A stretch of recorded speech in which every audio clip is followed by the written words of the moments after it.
Hi everybody, welcome back to part 2 of our story on naming of Yosemite, and I am Yosemite storyteller Brian Shore, and today we are filming from this lovely place. This is Wawona, located in the south part of the park, and just behind you up to my left area there is what used to be known as Black Ridge, the ridge that separated this beautiful area next to the South Fork of the Merced River from Mariposa. And in 1851, there was a lot of tension in Mariposa. As you know from the last part of the story, tension between the natives and the mining community had reached a boil. And because of that, the people of Mariposa, Sheriff Burney and James Savage, the trading post operator, and lots of other folks had asked the governor to approve of a fighting force, which the governor did. Governor McDougall said they could have 200 volunteers, and they formed it into the Mariposa Battalion. And that's where we find ourselves in 1851, the third or fourth week of March around that time. And our friend Lafayette Bunel is meeting some of the other folks from B and C Company of that battalion. Well, Major Savage, that's right, James Savage becomes the head of the Mariposa Battalion with the rank of Major. He asked the captains Bowling and Captain Dill if he would have the men fall in. So that's what they yell, fall in! And the people line up, yes sir! You can tell that they've had some military experience. Did you hear that echo?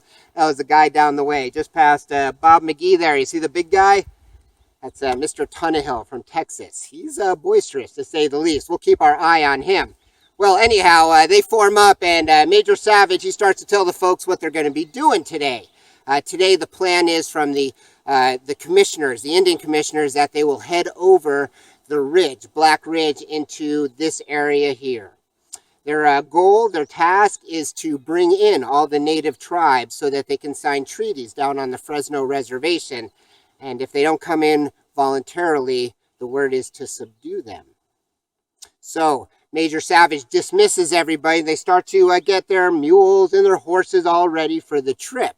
The cooks, they start to pack up the pack wagon, the pack train. The cooks get it all loaded up, and soon enough, they're heading up Black Ridge. And things go pretty quick for a while, but soon enough, they start running into snow because it's been raining for the last few days. And it's not a surprise. Major Savage knew it was coming, but it does cause some incidences. People slipping in the snow, especially as the day goes on and fatigue sets in.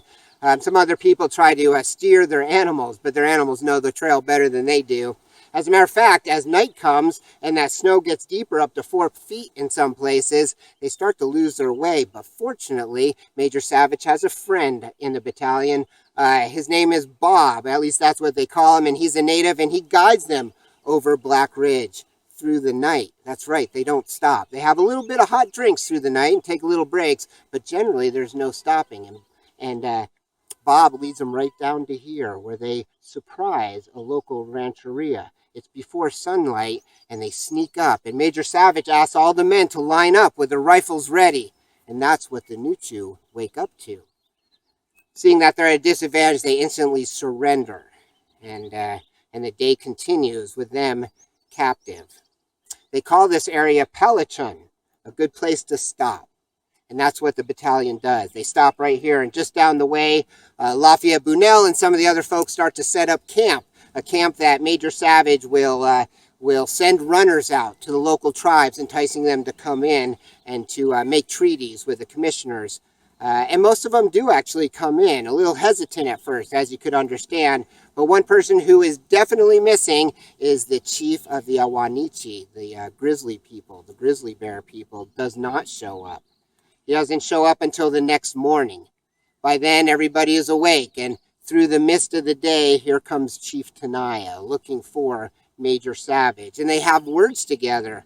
Major Savage wants him to bring his people in, but Chief Tenaya is reluctant. They have all they need up in the stronghold of their people, and why does he need to come out? They don't have to do this, but unfortunately, Major Savage isn't willing to do that. He doesn't understand, and finally, Chief Tenaya, he concedes to go get his people, and that very same day heads back out into the mist to get his folks.